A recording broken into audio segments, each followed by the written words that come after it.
Hello everyone, I am Vinay Sharma. Welcome to my channel concept clarity. आज हम शुरू करने जा रहे हैं +2 फिज़िक्स के ऊपर एक लेक्चर सीरीज़ इलेक्ट्रोस्टैटिक से। तो प्रीवियसली मैंने +1 क्लास के लिए एक लेक्चर सीरीज़ शुरू करी हुई है, वो भी साइड बाय साइड इसके पहले ही चलती रहेगी, बट इसके साथ साथ हम +2 फिज़िक्स के लिए भी कुछ वीडियोस आपके लिए लेकर आए हैं। तो आज की जो वीडियो है वो एक इंट्रोडक्टरी पार्ट है इलेक्ट्रोस्टैटिक्स का। तो आइए शुरू करते हैं। तो first we will study about electrostatics। तो here electrostatics जो है इन दो वर्ड से मिलकर बना है, electro and statics, where electro means some charge and statics mean at rest. तो electrostatic is the branch of physics which deals with the study of charges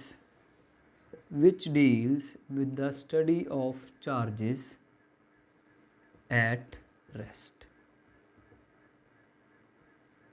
तो ये क्या है? बेसिकली फिजिक्स की ब्रांच है, किसके साथ डील करती है? स्टडी ऑफ चार्जेस के साथ, जो स्टेशनरी हैं या रेस्ट पे हैं।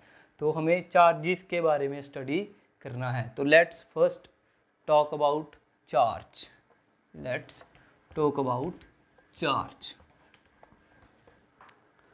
सो चार्ज क्या है? चार्ज के बारे में हमने बहुत बार सुना हुआ है। जैसे हमने 10th क्लास में चार्जेस के बारे में सुना है, इलेक्ट्रॉन्स, प्रोटॉन्स, ठीक है। तो बट एक्चुअल में चार्ज है क्या? How can we define it? हम क्या बोल सकते हैं चार्ज को? तो charge is the property of a body or object or anything by virtue of which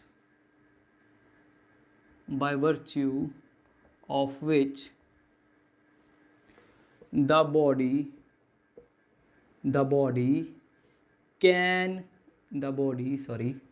body can respond to other charges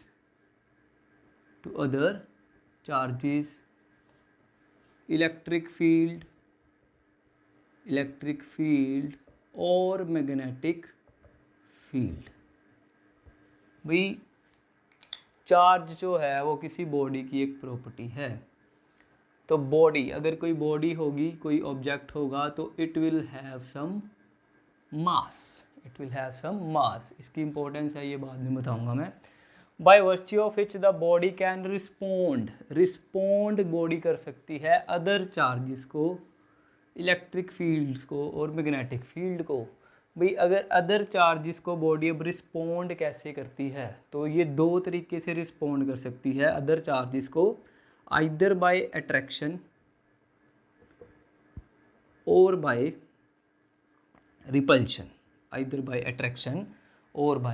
repulsion. तो ये बेसिकली हमारे पास चार्ज की एक डेफिनेशन है एक तरह से। तो ये क्या है? Property of a body by virtue of which it can interact और respond to other charges, electric field और मैग्नेटिक फील्ड। तो चलिए, ये तो है चार्ज। अब क्या है? नेक्स्ट है ओरिजिन ऑफ चार्ज। भाई चार्ज आया कहाँ से? तो हमने लोअर क्लासेस में किसी चीज़ के बारे में सुना हुआ है, एटम। तो एटम का स्ट्रक्चर कुछ ऐसा हमने पढ़ा हुआ है कि ये हमने बोला कि एटम के सेंटर पे न्यूक्लियस है जिसके ऊपर प्लस चार्ज है, उसके अराउंड शेल्स हैं, शेल्स में रिवॉल्व करते हैं इलेक्ट्रॉन्स, जैसे K shell, L shell, M shell, so on. जैसे ये फर्स्ट के शेल है, देन एल शेल है, देन एम शेल है। तो इसमें हमने इलेक्ट्रॉनिक कॉन्फ़िगरेशन में भी पढ़ा हुआ है अपने +1 केमिस्ट्री में कि ये ऐसे चलती है 2, 8, 8, 18। फिर इसमें फर्दर ऑर्बिट्स हैं, S orbit, P orbit, D and F, और उनमें फर्दर ऑर्बिटल्स हैं। एस में 1 ऑर्बिटल है, पी में 3 होते हैं, डी में 5, एफ में 7 एंड सो ऑन। ये सारी चीज़ें चलती जाती हैं। और इलेक्ट्रॉन्स जो है ना वो इसमें रिवॉल्व कर रहे हैं, इसमें 2 होंगे, 8 होंगे, 8 होंगे, ऐसे ये चलता जाएगा। तो भाई देखो ये जो सेंटर है इसको हम बोलते हैं nucleus, we call it nucleus. और न्यूक्लियस में होते हैं protons and neutrons, protons and neutrons. Protons पे होता है पॉजिटिव चार्ज और न्यूट्रॉन्स पे कोई चार्ज नहीं होता, इनको हम न्यूट्रल बोलते हैं, these are called न्यूट्रल्स। और ये जो इलेक्ट्रॉन्स घूम रहे हैं शेल्स के अंदर, इन इलेक्ट्रॉन्स पे होता है नेगेटिव चार्ज, इन इलेक्ट्रॉन्स पे होता है नेगेटिव चार्ज। तो भाई चार्जेस तो प्रेजेंट हैं, चार्जेस तो प्रेजेंट है इलेक्ट्रॉन की फॉर्म में, प्रोटॉन की फॉर्म में, बट एटम को हमने पढ़ा हुआ है, atom is what, electrically neutral. Atom is what, electrically neutral, मतलब जितने नंबर ऑफ इलेक्ट्रॉन्स हैं, number of electrons are equal to number of protons, जितने नंबर ऑफ इलेक्ट्रॉन्स हैं उतने ही नंबर ऑफ प्रोटॉन्स हमारे पास हैं किसी एटम में, that's why it is neutral. तो इसका मतलब we can write charge is present, charge is present everywhere, charge is present everywhere as everything is made up of atoms, charge is present everywhere as everything is made up of atoms, but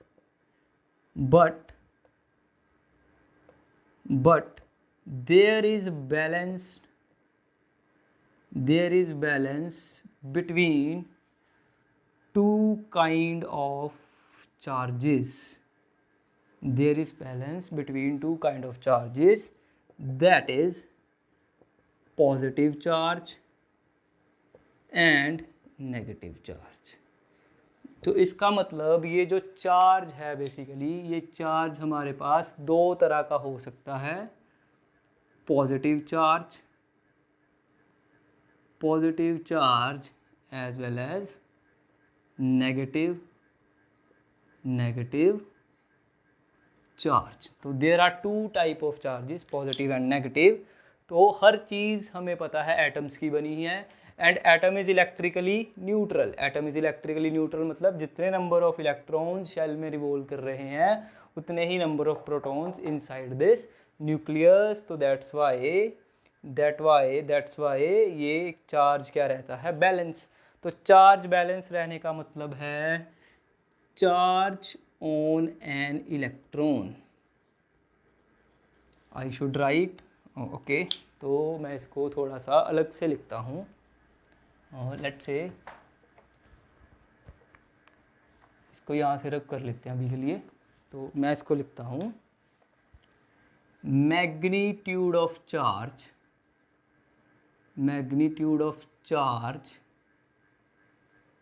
on an electron is equal to magnitude of charge on a proton। जितना charge का magnitude एक electron पे है उतना charge का magnitude एक proton पे है, तो वो है कितना, दिस इज 1.6 इंटू 10⁻⁻⁹ कूलम। इसको सी से रिप्रेजेंट करते हैं, ये चार्ज मेजर करने का SI यूनिट है। तो इसका मतलब इसको हम स्मॉल e भी लिखते हैं, स्मॉल e का मतलब है एलिमेंट्री चार्ज, इसको बोलते हैं हम एलिमेंट्री चार्ज, ये सबसे छोटा यूनिट है चार्ज का। तो magnitude of charge on an electron equal to magnitude of charge on an proton, उसको हम लिखते हैं एलिमेंट्री चार्ज। Okay done. तो I think I should rub it, okay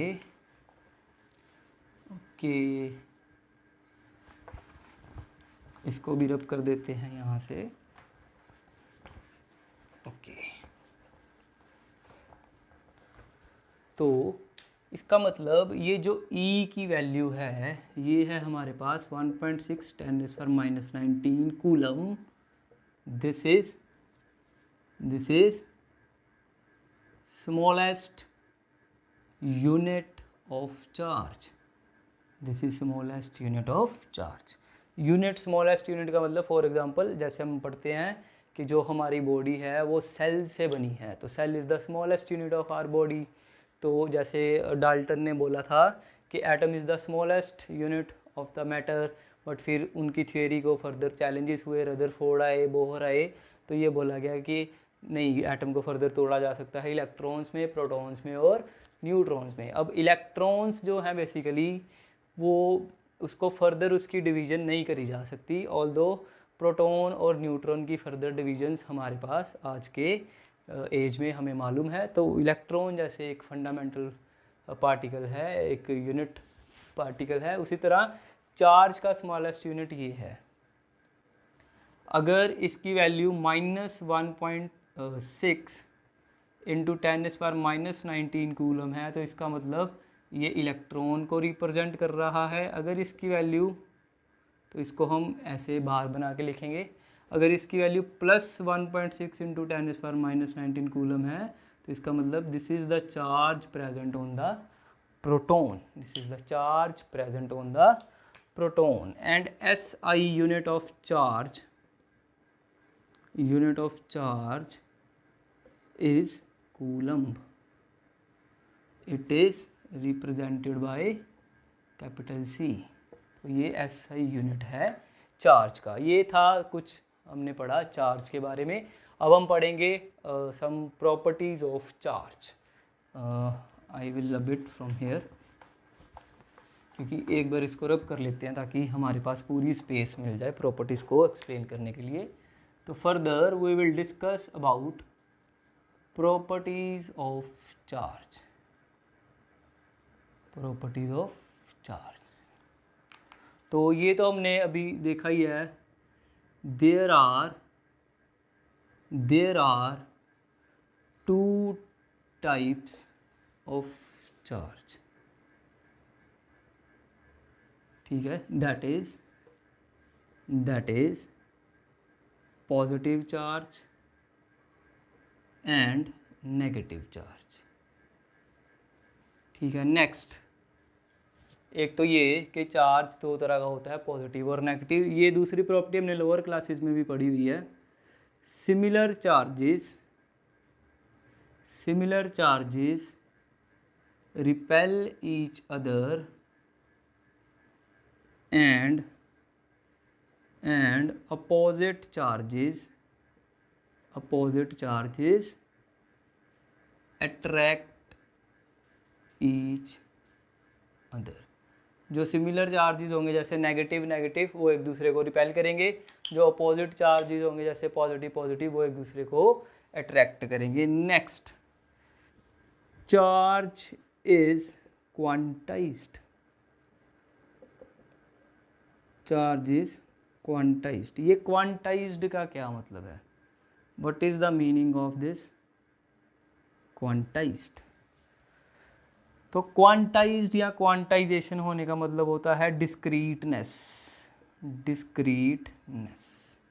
इसका क्या मतलब है कि फॉर एन आइसोलेटेड सिस्टम या फॉर सम फ्री चार्जेस या free charge body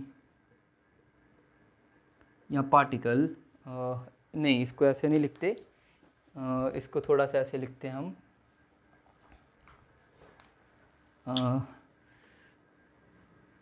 charge present on a body or object or anything is integer या integral multiple of E। E is what? Elementary charge जो हमने करा था 1.6 into 10⁻⁻19 coulomb. तो इसको हम ऐसे लिखते हैं, चार्ज को रिप्रेजेंट करते हैं Q के साथ, equals to NE, where N is 1 2 3 so on up to anything, 10 20 50 lakh कुछ भी हो सकते हैं। तो चार्ज क्या होगा, ई का इंटीजर मल्टीपल। अब ई का इंटीजर मल्टीपल क्यों, because E is smallest unit of charge, smallest unit of charge. ठीक है जी। अब देखो इसको हम फर्दर आगे वाले पॉइंट के साथ को रिलेट करके थोड़ा और एक्सप्लेन करेंगे। तो ये हो गई कोई 3 प्रॉपर्टीज चार्ज की। Next, a body can be charged by, देखो, a body can be charge when there is transfer of electrons, that is either removal or gain of electrons by body। किसी भी बॉडी को अगर charge करना है तो क्या करना पड़ेगा। अब देखो ना, कोई बॉडी है तो वो कोई भी मैटर है, एक्चुअली वो एटम्स का बना हुआ है। तो एटम्स में हमने पढ़ा कि number of positive charges equals to number of negative charges, तो that's why it is electrically neutral. तो अब अगर उसको न्यूट्रल नहीं रखना, अगर उसको चार्ज कराना है तो 2 तरीके हैं। देखो, या तो ये जो प्रोटॉन्स हैं इसके अंदर, या उन्हें निकाल दो, या जो ये शेल में इलेक्ट्रॉन्स होंगे हमारे पास उन्हें निकाल दो। जैसे इसमें 2 होंगे, इसमें 8 होंगे।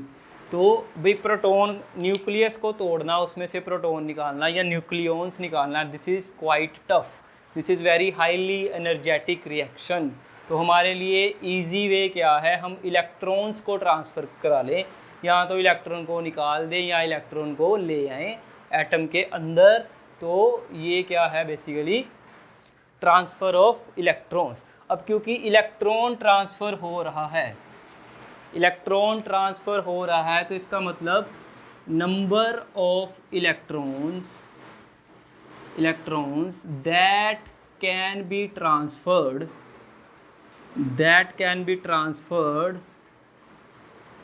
Are 1 2 3 so on up to n। तो ये क्या होंगे भाई, 1 इलेक्ट्रॉन ट्रांसफ़र हो जाएगा, या 2 इलेक्ट्रॉन ट्रांसफ़र हो जाएगा, या 3, मतलब ये पॉजिटिव इंटीजर्स होंगे। जो नंबर होगा ना वो क्या होगा, वो नंबर क्या होगा, कोई पॉजिटिव इंटीजर। वो 1 हो सकता है, 2 हो सकता है, 1.5 नहीं हो सकता, 1.19 नहीं हो सकता, 2.3 नहीं हो सकता। तो ये 1 2 3 ही होंगे। अब 1 इलेक्ट्रॉन ट्रांसफ़र हुआ तो चार्ज कितना होगा भाई, 1.6 × 10⁻⁻19 कूलम, इतना चार्ज ट्रांसफ़र हो गया। अगर 2 इलेक्ट्रॉन ट्रांसफ़र हुए तो चार्ज कितना हो गया, ये 1 इलेक्ट्रॉन ट्रांसफ़र के समय ये चार्ज ट्रांसफ़र हुआ। तो अगर 2 इलेक्ट्रॉन हो गए तो 2 × 1.6 × 10⁻⁻19 कूलम। ये जब 2 इलेक्ट्रॉन ट्रांसफ़र होंगे तो इसको तो E लिख सकते हैं हम, तो ये कितना हो गया 2E। अगर 3 इलेक्ट्रॉन ट्रांसफ़र होंगे 3E, 3 इलेक्ट्रॉन ट्रांसफ़र। सिमिलरली अगर 4 इलेक्ट्रॉन ट्रांसफ़र होंगे 4E, so on up to, ऐसे चलता जाएगा। अब देखो, तो इसका मतलब अगर n इलेक्ट्रॉन ट्रांसफ़र होंगे तो Q इक्वल टू कितना होएगा, Ne, for n electron transfer. आ गए यहीं पे वापस। तो यहाँ से आया था बेसिकली क्वांटाइजेशन ऑफ चार्ज। तो चार्ज कैसे करा सकते हैं किसी भी न्यूट्रल बॉडी को, by the transfer of electrons. क्योंकि इलेक्ट्रॉन्स 1 हो सकता है, 2 हो सकता है, 1.5 तो नहीं हो सकता, 2.3 इलेक्ट्रॉन्स तो नहीं हो सकते। Integer number of positive integer multiple है इलेक्ट्रॉन का नंबर। तो क्योंकि वो पॉजिटिव इंटीजर है इसलिए 1.6 का 1 टाइम्स 2 टाइम्स 3 टाइम्स ऐसे मिलेगा।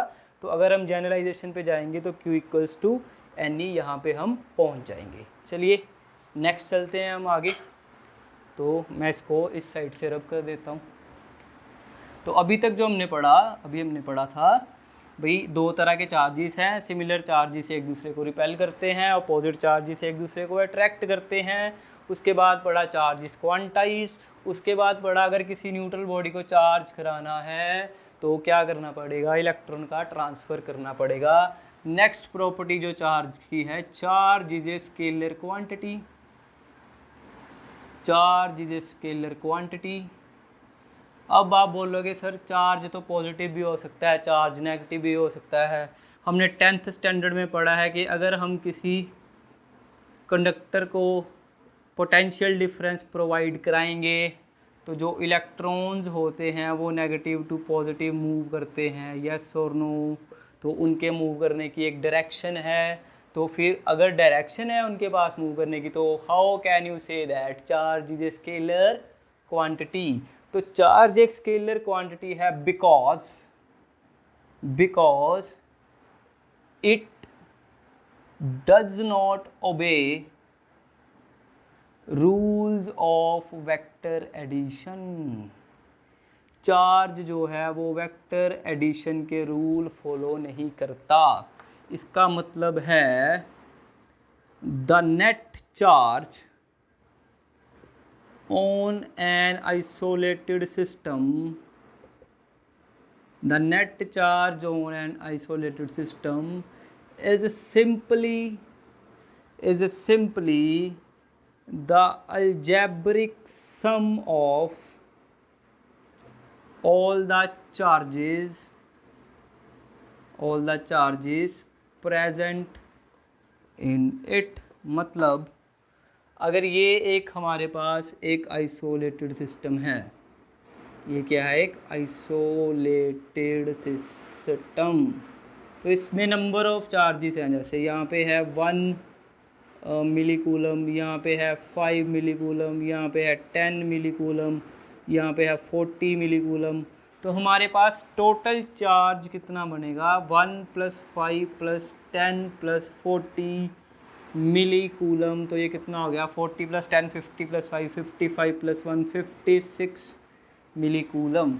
अब इसको मैंने ये तो नहीं लिखा 56 आई कैप मिली कूलम, 56 2 जे कैप मिली कूलम, या 1 आई कैप 5 जे कैप, ऐसा तो नहीं लिखा ना। सीधा ही प्लस कर सकते हैं या माइनस, जैसे भी अलजेब्रिकली वो ऐड होता हो तो हम उसको ऐड कर सकते हैं।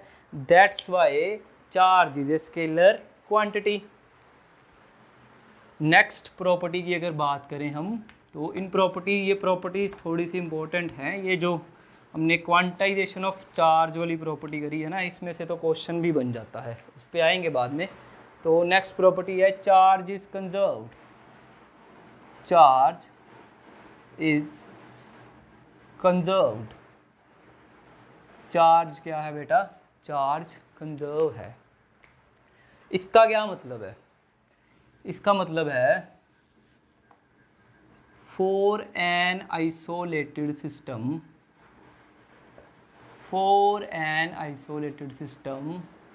The net charge of the system will remain same however there can be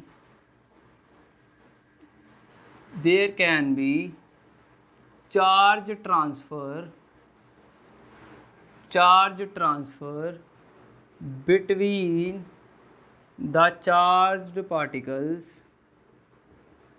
between the charged particles, objects, bodies, कुछ भी particles, bodies, object कुछ भी present inside the system। भाई जैसे लेट्स से कि ये मेरे पास एक सिस्टम है, आइसोलेटेड सिस्टम है। ये कौन सा सिस्टम है, अगेन आइसोलेटेड सिस्टम। ये बाहर किसी से कनेक्ट नहीं है। लेट्स से इसमें एक चार्ज यहाँ पे पड़ा है, एक चार्ज यहाँ पे पड़ा है, एक चार्ज यहाँ पे पड़ा है। ओहो, ये तो कार्टून टाइप बन गया ना, आंखें बन गई, मुंह बन गया। चलो कोई बात नहीं। तो लेट्स से ये चार्ज है 2 माइक्रोकूलम, ये चार्ज है 5 माइक्रोकूलम, ये चार्ज है 7 माइक्रोकूलम। तो नेट चार्ज कितना हो गया, देखिए 2 5 7 कितना हो गया, 14 माइक्रोकूलम। 14 माइक्रोकूलम। तो ये किसी टाइम पे ऐसे हो सकता है कि ये चार्ज ये चार्ज ये चार्ज ये 3 माइक्रोकूलम हो जाए, ठीक है जी, ये 5 माइक्रोकूलम हो, ये 6 माइक्रोकूलम हो जाए। अब कितना हो गया, 3 5 8 6 14, again it will remain 14 microcoulomb. ये सिस्टम क्या है, आइसोलेटेड सिस्टम। तो net charge of the system will remain same, but उसके अंदर जैसे कुछ चार्ज पार्टिकल्स को मिला के सिस्टम ये जो बना है, तो उनके ऊपर जो चार्ज है वो ट्रांसफ़र हो सकता है, वो एक से दूसरे की तरफ जा सकते हैं charge particles, but the overall system का charge will remain same. This is called conservation of charge. Okay done. तो I think I should rub it now. Okay चलिए, अब एक दो चीज़ें ये आपने पहले भी पढ़ी होंगी, इसको आप नोट कर लें, मे बी आपको अभी माइंड में ना हो। तो चार्ज ऑन एन इलेक्ट्रॉन है भाई 1.6 इंटू 10⁻⁻19 कूलम माइनस का। ये क्या है, चार्ज ऑन एन इलेक्ट्रॉन, या ई की वैल्यू अगर हम ऐसे याद रख ले प्लस माइनस, अगर प्लस होगा तो प्रोटॉन पे चार्ज है, माइनस होगा तो इलेक्ट्रॉन पे चार्ज है।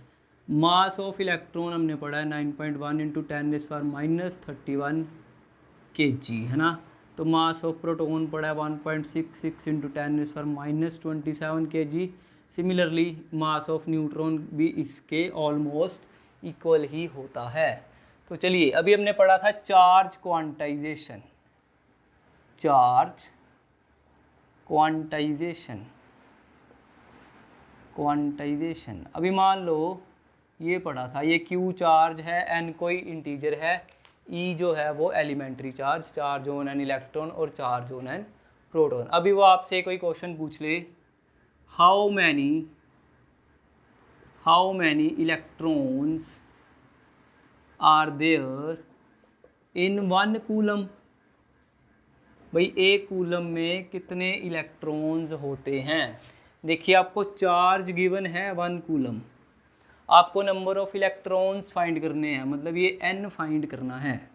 It can be 1 2 3 something something something, ठीक है। तो आपको n फाइंड करना है, you have to find n। e की वैल्यू हमें पता है 1.6 इंटू 10⁻⁻19 कूलम। तो इसका यूज़ करें अगर हम q equals to N E, तो q by E equals to n। तो n कितना आ जाएगा, 1/1.6 इंटू 10⁻⁻19। ये भी कूलम में, ये भी कूलम में, तो यूनिट लेस हो गई ये क्वांटिटी, क्योंकि ये एक नंबर है, वैसे भी यूनिट लेस ही आना चाहिए। तो 1/1.6 10⁻+19, तो 10/16 10⁻19, तो 10/16 आ गया 0.6 16 5 80, यस 0.625 इंटू 10⁻19। तो इसका मतलब n इक्वल्स टू आ गया यहाँ से 6.25 इंटू 10⁻18। अभी आप बोलोगे सर अभी आपने बोला था n 1 2 3 4 5 6 7 8 ऐसे हो सकता है, तो ये 6.2 कैसे आ गया। तो देखो सिंपल है, n को मैं ऐसे भी लिख सकता हूँ 625 इंटू 10⁻16, तो इसके आगे 16 ज़ीरो लगेंगी। तो इतने नंबर ऑफ इलेक्ट्रॉन्स जो हैं वो present in 1 coulomb of charge. ये भी आंसर ठीक है, ये भी आंसर ठीक है, और ये वाला आंसर भी ठीक है। तो अगर आपको ये MCQ में कोई क्वेश्चन पूछा जाता है इस तरह का, तो इनमें से कोई भी ऑप्शन अगर ठीक है तो you can tick it. Okay, next let's move further. अब देखो भाई, हमने फोर्सेस पढ़ी हैं 4 तरह की, gravitational, electromagnetic, strong nuclear forces and week nuclear forces. तो अभी हम बात कर रहे हैं इलेक्ट्रॉन्स की। तो इलेक्ट्रॉन्स में स्ट्रॉन्ग और वीक न्यूक्लियर फोर्सेस तो लगेंगी नहीं, अगर बाहर वाले शेल वाले इलेक्ट्रॉन्स की बात करें, क्योंकि स्ट्रॉन्ग न्यूक्लियर फोर्सेस की रेंज जो है वो न्यूक्लियस तक ही है, न्यूक्लियस के बाद these forces are not effective. और वीक न्यूक्लियर फोर्सेस तो उससे भी छोटी रेंज की हैं, these are the shortest range forces, तो वो दो तो लगेंगे नहीं। इलेक्ट्रोमैग्नेटिक की अभी हम बात नहीं करते, तो जो तीसरी और पहली फोर्स थी वो कौन सी थी, ग्रेविटेशनल फोर्स। ग्रेविटेशनल फोर्स तो उसको कैसे लिख सकते हैं हम भाई, Fg m1m2/r²। अब एटम के केस में r जो होता है वो होता है of the order of 10⁻⁻10 metre, यानी कि कोई ऑंगस्ट्रॉम में होता है, ऑंगस्ट्रॉम्स में, ठीक है।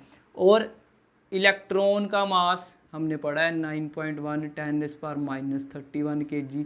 तो अगर ये सारी चीज़ें मैं F में सब्सटीट्यूट करूँ, I will get capital G की वैल्यू होती है अभी 6.67 × 10⁻11 न्यूटन मीटर स्क्वेयर पर किलोग्राम स्क्वेयर।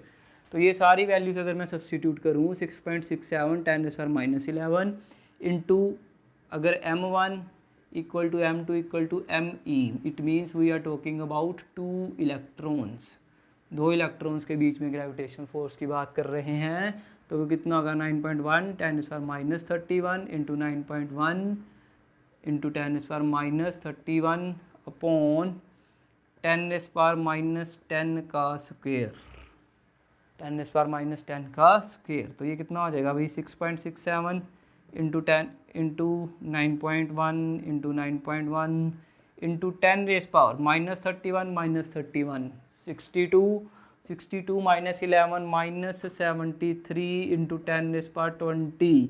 तो ये फोर्स जो है वो ऑलमोस्ट हो जाएगी 10⁻53 ऑर्डर की। 10⁻53 means it is negligible, it is negligible. तो इसका मतलब ये हुआ ग्रेविटेशनल, ऊपर ही लिख देते हैं चलिए इसको, इसका मतलब ये हुआ हमारे पास भी ग्रेविटेशनल फोर्स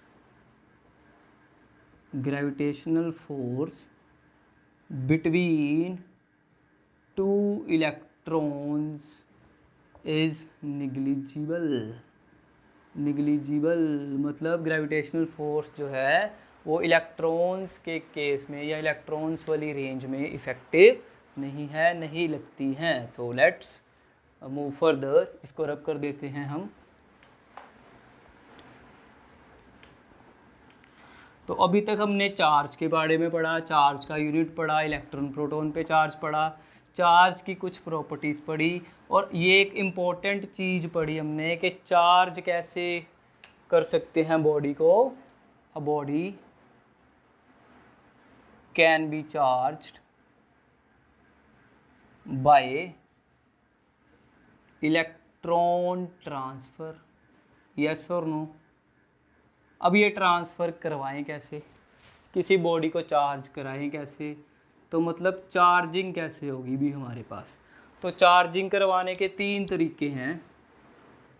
पहला है, इधर लिखते हैं हम, चार्जिंग करवाने के 3 वेज हैं, 3 मेथड्स ऑफ चार्जिंग। सबसे पहला है इंडक्शन,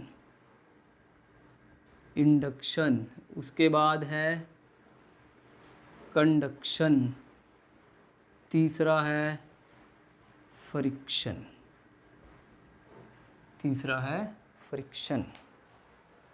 अब इंडक्शन से शुरू करते हैं हम। तो पहला तरीका कौन सा है हमारे पास, इंडक्शन। सो इंडक्शन क्या है,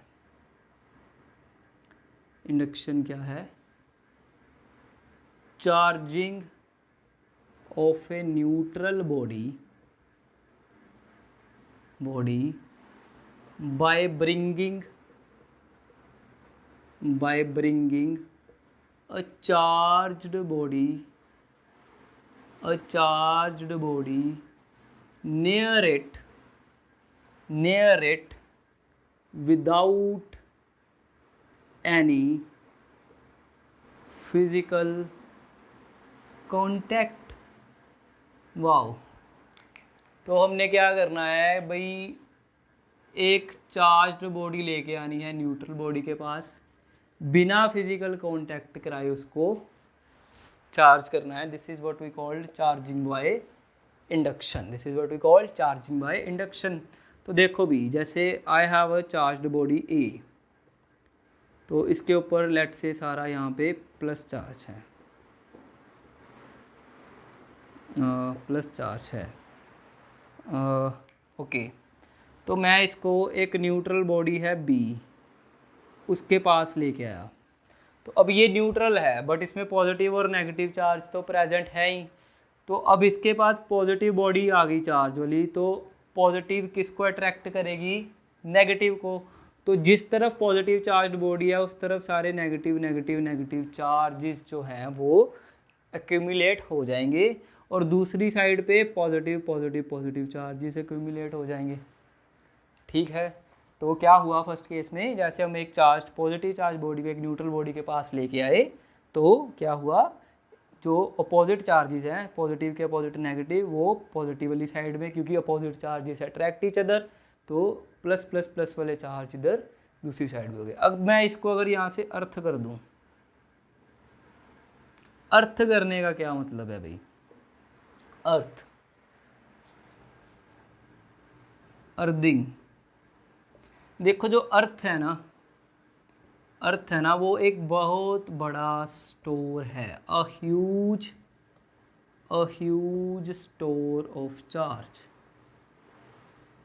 a huge store of charge. उसमें से थोड़े से चार्ज पार्टिकल्स निकाल लो या उसमें थोड़े चार्ज पार्टिकल डाल लो, उसको कोई फ़र्क नहीं पड़ता। फॉर एग्जांपल जैसे मेरे पास एक सी है, समुंदर है, अगर उसमें से मैं एक बाल्टी पानी निकाल भी लूँ तो उसको कोई हार्डली फ़र्क कुछ नहीं पड़ता है। तो ये अब क्या है, इस पर पॉजिटिव चार्ज आ गए।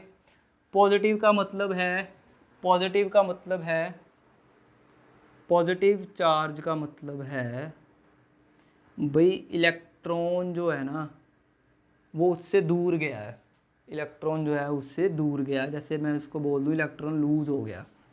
नेगेटिव चार्ज का मतलब है कि जहाँ पे नेगेटिव चार्ज है ना उस तरफ इलेक्ट्रॉन गया है, तो मतलब एक तरह से बोल दे वहाँ पे इलेक्ट्रॉन गेन हो गया, मतलब एक्यूमुलेट हो गया जैसे एक तरह से।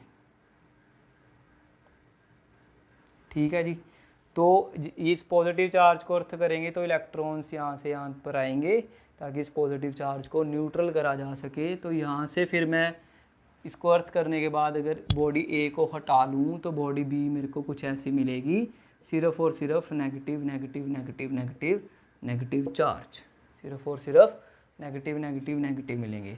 तो फर्दर ये नेगेटिव चार्जेस जो हैं ये कहाँ पे आ जाएंगे, at the surface, at the surface.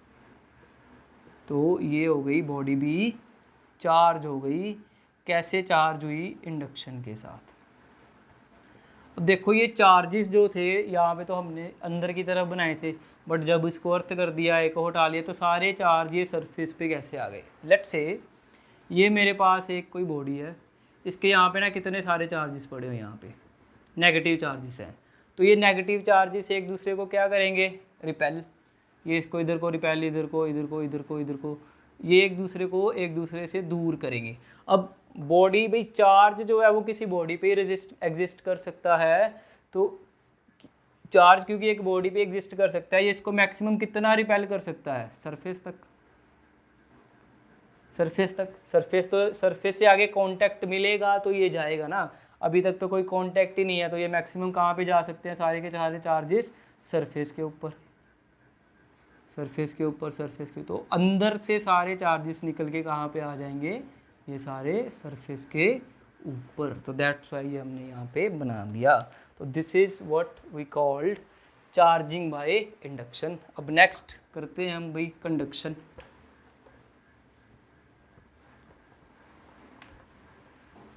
Next करते हैं कंडक्शन। कंडक्शन, कंडक्शन क्या है, charging of a neutral body by a charged body, a charged body, नहीं, charging of a neutral body by bringing a charged body in contact of it, in contact of it. भाई charge करना है एक neutral body को, एक charged body लेके आनी है कॉन्टैक्ट में। कॉन्टैक्ट मतलब अब इस बार फिजिकल कॉन्टैक्ट होगा, कोई दो चीज़ें जुड़ेंगी। जैसे लेट से ये एक पॉजिटिव चार्ज्ड बॉडी है ए,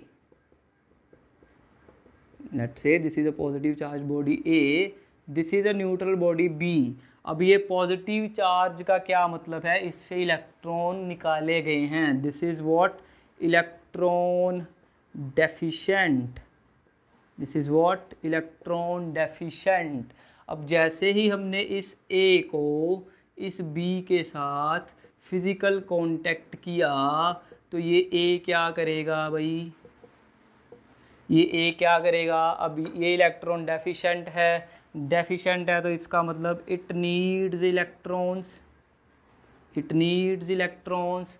तो A will gain electrons from B,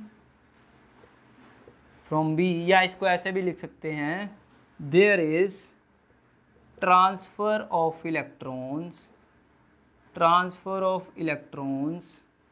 from B to A. अब बी से ए पर कुछ इलेक्ट्रॉन ट्रांसफ़र हो गए तो इसका मतलब बी पे भी कुछ पॉजिटिव चार्ज आ जाएगा, बी पे भी कुछ पॉजिटिव चार्ज आ जाएगा। कब तक ये इलेक्ट्रॉन ट्रांसफ़र होते रहेंगे, कब तक, तो the electron transfer will keep on going until both the bodies get same charge। जब दोनों बॉडीज पे सेम चार्ज आ जाएगा तब तक ये इलेक्ट्रॉन ट्रांसफ़र होता रहेगा। जब इन पे सेम चार्ज आ जाएगा उसके बाद इलेक्ट्रॉन ट्रांसफ़र बंद हो जाएगा, रुक जाएगा। फॉर एग्ज़ाम्पल कहाँ पे लिखूँ, लेट से इसको रब कर लेते हैं अभी। फॉर एग्ज़ाम्पल अगर मैं बोलूँ भी ए के पास +20 ई चार्ज था, मतलब इस ए ने 20 इलेक्ट्रॉन्स जो है वो लूज़ करे थे, ए ने 20 इलेक्ट्रॉन लूज़ करे। अब ए आया कांटेक्ट में बी के, इसके पास चार्ज कितना था +20 ई, 20 इलेक्ट्रॉन लूज़ करे। अब इलेक्ट्रॉन बी से ए की तरफ ट्रांसफ़र होना शुरू होंगे तो बी के ऊपर भी चार्ज ट्रांसफ़र होना शुरू होगा। तो कब तक ट्रांसफ़र होता रहेगा इलेक्ट्रॉन ट्रांसफ़र, या मैं दूसरे तरीके में बोलूँ तो charge transfer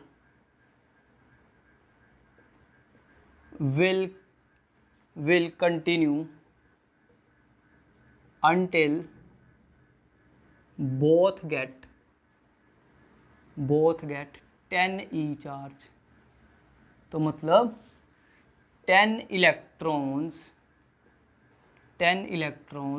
will transfer from B to A। B से A तक कितने इलेक्ट्रॉन ट्रांसफ़र हो सकते हैं, maximum 10 electrons will transfer from B to A।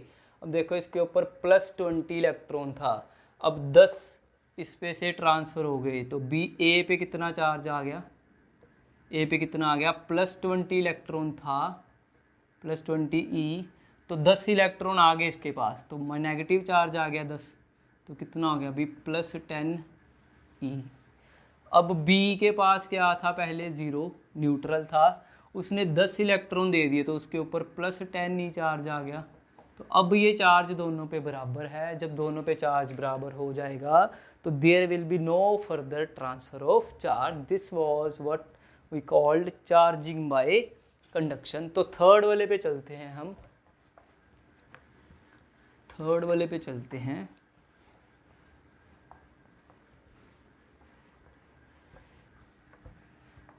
Okay, third वाले पे चलते हैं। तो भाई थर्ड वाला जो है वो है friction. Friction when to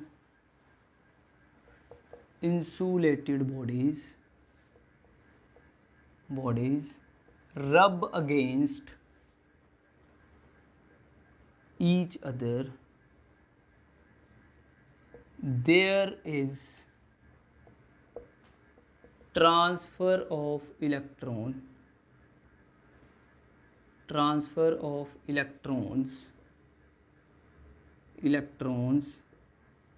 from one body to another।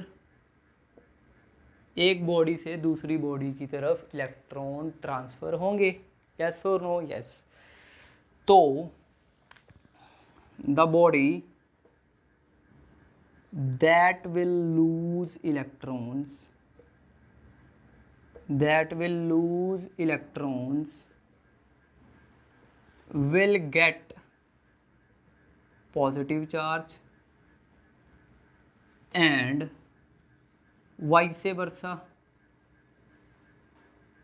मतलब जो बॉडी इलेक्ट्रॉन लूज करेगी उसके ऊपर पॉजिटिव चार्ज आ जाएगा, जो इलेक्ट्रॉन गेन करेगी उसके ऊपर नेगेटिव चार्ज आ जाएगा। ये पता कैसे है? जैसे हमने देखा होगा छोटे होते हम स्कूल में वो प्लास्टिक का जो स्केल होता है ना, फुट रूल, उसको ऐसे बालों में ड्राई हेयर्स में रब करते थे। उसके बाद जो पेपर के छोटे छोटे पीसीज हैं वो उसकी तरफ अट्रैक्ट हो जाते थे। अब वो स्केल तो न्यूट्रल है, उसके ऊपर तो कोई चार्ज था ही नहीं, पेपर भी न्यूट्रल था, तो फिर अट्रैक्शन कहाँ से हो गई? अब आप बोलोगे कि सर ग्रेविटेशनल अट्रैक्शन है, वो मास के कारण भी हो सकती है। तो फिर ग्रेविटेशनल अट्रैक्शन होती तो पहले ही पेपर स्केल की तरफ अट्रैक्ट हो जाता, पहले क्यों नहीं हुआ? इसका मतलब रब करने से क्या हुआ? तो रब करने से क्या हुआ? स्केल चार्ज हो गया। तो ये जो हमारे हेयर्स हैं ना, हेयर्स जब ये ड्राई होते हैं तो फ्रिक्शन के कारण उसमें क्या हो गई? चार्जिंग। अब ये चार्ज तो आ गया उसमें कि एक के ऊपर पॉजिटिव आ जाएगा, दूसरे के ऊपर नेगेटिव आ जाएगा। जो इलेक्ट्रॉन लूज करेगा देगा वो पॉजिटिवली चार्ज हो जाएगा, जो गेन करेगा वो नेगेटिवली चार्ज हो जाएगा। बट ये कैसे पता चलेगा कि इलेक्ट्रॉन लूज कौन करेगा या गेन कौन करेगा? तो ये पता चलेगा जिससे उसका नाम है वर्क फंक्शन। वर्क फंक्शन क्या होता है? Work function is the amount of energy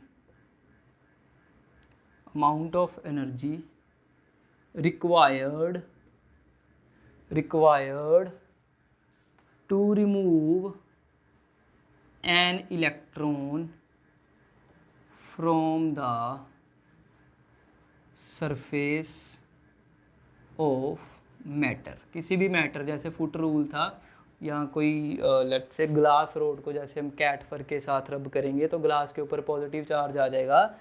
और इसको एग्जांपल लेके चलते हैं, ग्लास रब विद कैट फर, तो ग्लास के ऊपर बच्चे आ जाएगा पॉजिटिव चार्ज एंड कैट फर के ऊपर आ जाएगा नेगेटिव चार्ज। तो इसका मतलब जो इलेक्ट्रॉन हैं वो ग्लास से कैट फर की तरफ ट्रांसफ़र हुए। इसका मतलब ग्लास का work function of glass is less than that of cat fur। तो मतलब ग्लास का वर्क फंक्शन जो है वो कैट फर के वर्क फंक्शन से कम है। अब वर्क फंक्शन था क्या? अमाउंट ऑफ एनर्जी, किसके लिए? Remove an electron. अब इलेक्ट्रॉन रिमूव होगा तो ही ट्रांसफ़र होगा ना, अगर कोई इलेक्ट्रॉन अपना छोड़ेगा तो ही दूसरा उसको लेगा ना। तो वो अमाउंट ऑफ एनर्जी चाहिए। तो एनर्जी कहाँ से आ रही है? ये हमने एनर्जी कंजर्वेशन में पढ़ा है। Energy can neither be created nor be destroyed but it can be transfer from one form to another. तो जैसे मैं स्केल को लेकर ऐसे ड्राई एयर्स में रब कर रहा था तो मैं मैकेनिकल एनर्जी लगा रहा था, तो उस मैकेनिकल एनर्जी के कारण क्या हुआ? इलेक्ट्रॉन्स ट्रांसफ़र हुए हैं। तो इसका मतलब ये हुआ, इट मीन्स दैट इसका मतलब ये हो गया हमारे पास द मैटर, सॉरी इसको ऐसे लिखते हैं, the electron will transfer, the electron will transfer from a body of lower work function to the body with higher work function, मतलब जिसका वर्क फंक्शन लोअर है, जिसमें से इलेक्ट्रॉन निकालने के लिए लोअर एनर्जी चाहिए, उसमें से इलेक्ट्रॉन निकलेंगे और किस में जाएंगे, जिसका वर्क फंक्शन हाई है उसकी तरफ इलेक्ट्रॉन जाएंगे। तो जिसका वर्क फंक्शन लो है वो क्या बन जाएगा, पॉजिटिवली चार्ज्ड, और जिसका वर्क फंक्शन हाई है ये वाला, उसका क्या बन जाएगा, नेगेटिवली चार्ज्ड। जैसे हमने इधर देखा, glass positive charge, cat fur negatively charged, क्योंकि ग्लास का वर्क फंक्शन लो है और कैट फर का वर्क फंक्शन ग्लास से हाई है। Yes, okay, clear. तो these were 3 methods of charging, induction, conduction and friction. तो यहाँ से हमने ये सीखा कि इंडक्शन में नो फिजिकल कांटेक्ट, ठीक है जी। कंडक्शन में फिजिकल कांटेक्ट होता है, और फ्रिक्शन में भी फिजिकल कांटेक्ट होता है। तो देखिए इसमें, अब देखो इंडक्शन में कोई फिजिकल कांटेक्ट नहीं हुआ, बट स्टिल चार्जिंग हुई, इंटरेक्शन हुई between the charges. Conduction friction में फिजिकल कांटेक्ट हुआ और वहाँ पे भी इंटरेक्शन हुई बिटवीन द चार्जेस। तो इसका मतलब अब से हमारे पास इंटरेक्शन का मतलब है interaction between two bodies means that there may or may not be any physical contact। अगर किसी दो बॉडीज़ लिखा हमने, चार्ज्ड बॉडीज़ की बात कर लें अगर हम अभी के लिए इलेक्ट्रोस्टैटिक के हिसाब से अगर चले हम, तो दो चार्ज्ड बॉडीज़ के बीच में इंटरेक्शन का मतलब है कि उनके बीच में फिजिकल कांटेक्ट हो भी सकता है और नहीं भी हो सकता। जैसे इंडक्शन में हमने पढ़ा कोई फिजिकल कांटेक्ट नहीं होता, कंडक्शन और फ्रिक्शन में देयर इज़ फिजिकल कांटेक्ट। तो ये था कुछ समथिंग अबाउट इलेक्ट्रोस्टैटिक्स को थोड़ा सा हमने डिफाइन किया, चार्ज के बारे में पढ़ा, चार्ज की प्रॉपर्टीज़ के बारे में पढ़ा, और ये समझा हमने कि कैसे कैसे हम चीज़ों को चार्ज करवा सकते हैं। तो इस लेक्चर को हम यहीं पे ख़त्म करेंगे। नेक्स्ट लेक्चर में हम कूलम्स लॉ के बारे में स्टडी करेंगे, जो इंट्रैक्शन बताता है टू चार्जेस के इन बिटवीन, और वो कहाँ पे एप्लीकेबल है उसके बारे में थोड़ा सा हम डिस्कस करेंगे। डिफरेंट चार्ज डेंसिटीज़ के बारे में पढ़ेंगे। तो अगर ये वीडियो अच्छा लगे, आपको पसंद आए, इसको लाइक करें, शेयर करें, सब्सक्राइब करें चैनल को, और let's meet in the next lecture. Thank you.